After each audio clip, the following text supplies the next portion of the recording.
Hello दोस्तों, जब भी कोई कार टर्निंग पर होता है तो उसे घूमने के लिए एक फोर्स का रिक्वायरमेंट होता है जिसे हम कहते हैं सेंट्रीपिटल फोर्स। तो आप ऐसा एज्यूम करो कि मान लो ये कार है, किसी टर्निंग पर ऐसे घूम रहा है तो इसका एक सर्कल हुआ। देखो ध्यान से, ऐसे क्या हुआ, ये सर्कल हुआ। तो जब ये ऐसे घूम रहा होगा तो इस कार के टायर और जो रोड होगा, इन दोनों के बीच में एक फोर्स लगेगा जो फोर्स होगा सेंट्रीपिटल फोर्स, और ये फोर्स प्रोवाइड कर रहा होगा फ्रिक्शन फोर्स। तो ये सेंट्रीपिटल फोर्स रिक्वायर होता है किसी भी चीज को टर्न करने के लिए, लेकिन ये जो फ्रिक्शन फोर्स है ये लिमिटेड होता है, एक लिमिट तक ही हो सकता है।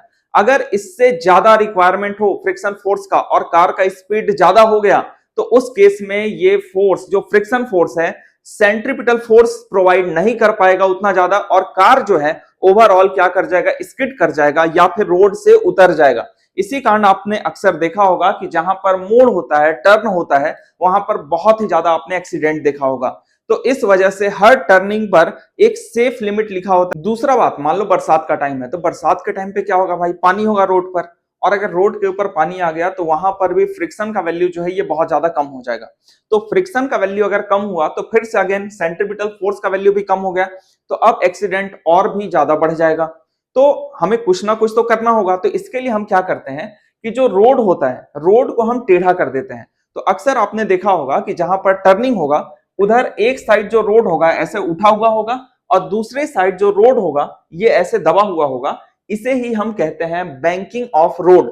तो ऐसा करने से क्या फायदा होता है, और उसके बाद हम अपने कार को मैक्सिमम कितने वेलोसिटी तक ले जा सकते हैं सेफ लिमिट के अंदर, ये सारा कुछ आज हम पढ़ेंगे, जिसका आज का अपना टॉपिक होगा बैंकिंग ऑफ रोड। तो मान लो कि एक रोड है जिसे कि थीटा एंगल ग्राउंड से ऐसे उठा दिया गया है। एक तरफ रोड उठा हुआ है और दूसरे साइड दबा हुआ है किसी टर्निंग के पास। और जो ये कार है, मैं आपको इसका फ्रंट व्यू दिखा रहा हूं, और कार इस तरीके से ऐसे सामने से होता हुआ आ रहा है। तो देखो भाई, अगर कार का मास m है तो जो इसका वेट है ये नीचे की तरफ लगेगा m इंटू जी। क्लियर है? उसी तरीके से जो ये नॉर्मल है, नॉर्मल होता है कांटेक्ट फोर्स, इसे रिएक्शन फोर्स भी कहा जाता है। तो देखो कार और ये रोड यहां पर कांटेक्ट में आए तो ये होता है नॉर्मल फोर्स। नॉर्मल का मतलब है परपेंडिकुलर टू द सरफेस। तो देखो यहां पर कांटेक्ट हुआ तो इसके ऐसे परपेंडिकुलर डायरेक्शन में क्या लगेगा, नॉर्मल। किसके ऊपर? इस कार के ऊपर। क्लियर है? अब ध्यान सुनना, यहां पर एंगल देखो कितना है, थीटा है। ठीक है, अगर ये थीटा है तो ये एंगल कितना हुआ भाई, ये हुआ 90। ये एंगल हो जाएगा आपका 90 माइनस थीटा, क्योंकि टोटल एंगल जो होता है एक ट्राइंगल का ये होता है 180 डिग्री। अब अगर ये है 90 माइनस थीटा तो ये एंगल कितना हो गया, थीटा। अब अगर ये थीटा है तो ध्यान दो यहां भी एंगल कितना होगा, थीटा होगा। क्यों थीटा होगा? Vertically opposite angle. ठीक है, अब हमने यहां पर दो एक्सिस बना दिया, एक एक्स एक्सिस और दूसरा वाई एक्सिस। तो इस नॉर्मल का मैं दो कंपोनेंट कर लेता हूं। पहला कंपोनेंट देखो, जिसके साथ एंगल है उसके साथ कॉस थीटा, तो इधर कंपोनेंट होगा एन कॉस थीटा, और जिसके साथ एंगल नहीं होता, जिसके साथ एंगल नहीं होता उधर हम लिखते हैं एन साइन थीटा। सेम उसी तरीके से देखना, जब ये कार ऐसे सामने आ रहा है, ठीक है, किसी वेलोसिटी से जब ये आ रहा है तो क्या होगा, कार ऊपर की तरफ स्किड होना चाहेगा, जिसकी वजह से फ्रिक्शन जस्ट अपोजिट डायरेक्शन में लगे। ये रोड और टायर के जस्ट किधर लगेगा, अपोजिट डायरेक्शन में, नीचे की डायरेक्शन में फ्रिक्शन फोर्स लगेगा। अब अगर ये एंगल थीटा था तो ध्यान देना, अगर मैं यहां पर फिर से एक्सिस बना लूं, दो एक्सिस, एक्स एक्सिस और वाई एक्सिस, तो इधर कितना होगा, F S cos theta. F S का मतलब है स्टैटिक फ्रिक्शन।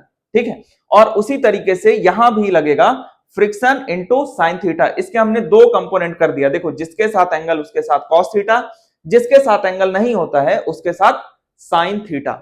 इसके आगे देखो, मैं इक्वेशन को बैलेंस करता हूं, सबसे पहले एक्स एक्सिस में, उसके बाद वाई एक्सिस में। तो देखो एक्स एक्सिस में फोर्स लग रहा है एन साइन थीटा, और उसी तरीके से एक्स एक्सिस में लग रहा है force friction into cos theta, और दोनों एक ही डायरेक्शन में है तो हमने लिख दिया N sine theta plus friction into cos theta. अब जब ये कार आगे आ रहा होगा तो ऐसा एज्यूम करो कि कार के अंदर ही आप बैठे हो। Frame of reference, frame of reference मेरा कार है, मैं कार के अंदर ही बैठ गया। ठीक है, अब अगर मैं कार के अंदर बैठा हूं तो कार किस में था, एक्सेलरेशन में था। ठीक है, क्योंकि जब भी कोई कार टर्निंग ले रहा है या कोई भी बॉडी जो कि टर्न ले रहा है उसके ऊपर 100% एक एक्सेलरेशन होगा सेंटर की तरफ, जिसको हम बोलते हैं सेंट्रीपिटल एक्सेलरेशन। और ऐसा कोई भी फ्रेम जिसके पास एक्सेलरेशन हो उसे हम कहते हैं नॉन इनर्शियल फ्रेम। अगर मैं कार के अंदर बैठ जाऊं तो कार के पास क्या था, एक्सेलरेशन था, तो इसका मतलब मैं कौन से फ्रेम में हूं, मैं हूं नॉन इनर्शियल फ्रेम के अंदर।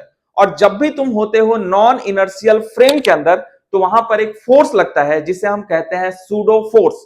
क्या कहते हैं उसे, सूडो फोर्स। अच्छा, ये सूडो फोर्स कहां लगता है, तो याद रखना सूडो फोर्स हमेशा एक्सेलरेशन के फ्रेम के एक्सेलरेशन के अपोजिट डायरेक्शन में लगता है। ठीक है, तो हमारा जो फ्रेम है उसका एक्सेलरेशन किधर है, देखो सेंटर की तरफ, तो सूडो फोर्स लगेगा जस्ट इसके बाहर की तरफ, आउटसाइड। अच्छा, सूडो फोर्स का फॉर्मूला क्या होता है, mass into acceleration of frame. तो मास कितना था, m, कार का मास, और एक्सेलरेशन जो सेंट्रीपिटल एक्सेलरेशन है उसका फॉर्मूला होता है v²/r। ठीक है, तो हमने लिख दिया n sin theta plus friction cos theta is equal to mv²/r। r यहां पर है रेडियस, जिस रेडियस में कार क्या कर रहा है, टर्निंग ले रहा है। अगर अब मैं y डायरेक्शन का बात करूं तो ध्यान से देखो भाई, ऊपर कौन सा फोर्स है, n cos थीटा, और नीचे आपका है mg plus fs sin theta. तो n cos थीटा बैलेंस कर रहा है mg और किसको, फ्रिक्शन इनटू sin थीटा को। तो यहां हमने लिख दिया n cos थीटा माइनस, अच्छा सबसे पहले यहां देख लो, n cos theta is equal to fs sin theta plus mg, या फिर मैं इसे लिख सकता हूं n cos theta minus fs sin theta is equal to mg। इसे हमने कह दिया इक्वेशन नंबर 2। तो हमारे पास दो इक्वेशन है, equation number 1 and equation number 2। अगर हमें मैक्सिमम स्पीड चाहिए, वो मैक्सिमम स्पीड जिसमें मैं सेफ रहूं और आराम से कार को ऐसे घुमा करके वहां से निकल जाऊं बिना एक्सीडेंट हुए, तो उस केस में फ्रिक्शन जो होगा ये भी मैक्सिमम लग रहा होगा। ठीक है, उस समय फ्रिक्शन अपने मैक्सिमम औकात पे काम कर रहा होगा। तो मैक्सिमम फ्रिक्शन का वैल्यू होता है mu into N. What is mu, mu होता है आपका कोफिशिएंट ऑफ फ्रिक्शन, और एन क्या है, एन है आपका नॉर्मल फोर्स या फिर रिएक्शन फोर्स।